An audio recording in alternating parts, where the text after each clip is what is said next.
যারা ঢ্যাঁড়স খেতে পছন্দ করেন তাদের এই রেসিপিটা অবশ্যই ভালো লাগবে। বাট যারা খেতে পছন্দ করেন না তাদের একবার হলেও রিকোয়েস্ট করব এইভাবে বানিয়ে খেয়ে দেখার। রেসিপিটা সম্পূর্ণ নিরামিষ, বাট এর টেস্ট কিন্তু দারুণ সুন্দর আসে। আজ আমি ঝিঙে ঢ্যাঁড়স পোস্ত বানিয়ে দেখাবো। তাহলে দেখে নেই এটা রেসিপি বানানোর জন্য কি কি লাগছে। আমি এখানে ঝিঙে আর ঢ্যাঁড়স নিয়েছি। এগুলোকে আমি ভালো করে ধুয়ে কেটে রেখেছি। এর সাথে একটা পেস্ট আমি বানিয়ে নিচ্ছি। তার জন্য আমি নিয়েছি 1 প্যাকেট পোস্ত আর ঝালের জন্য কাঁচা লঙ্কা। তারপর জল দিয়ে এটাকে ভালো করে পেস্ট করে নেব।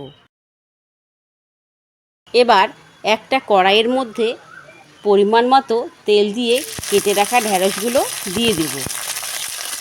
সাথে দিয়ে দেব স্বাদ মতো নুন আর পরিমাণ মতো হলুদ।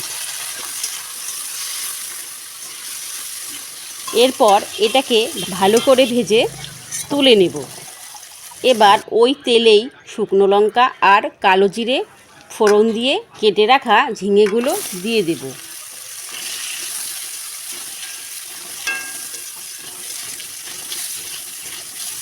আবারও স্বাদ মতো নুন ও পরিমাণ মতো হলুদ দিয়ে নেড়েচেড়ে দিয়ে দেব পেস্ট করে রাখা মশলাটা।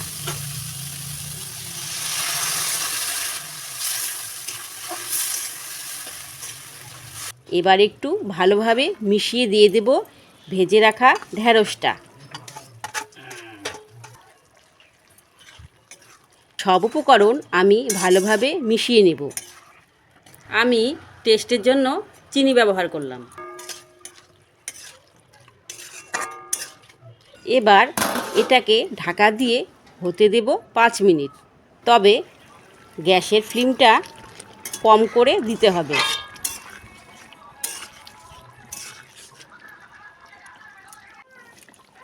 ব্যাস তৈরি হয়ে গেল ঝিঙে ঢ্যাঁড়স পোস্ত। এটা অবশ্যই ভাতের সাথে পরিবেশন করবেন। গরম গরম ভাতের সাথে এই রকম একটা জমজমাট রেসিপি হলে আশা করি আর কিছুই লাগবে না। একবার হলেও এই রেসিপিটা বানিয়ে দেখার অনুরোধ রইল। ধন্যবাদ।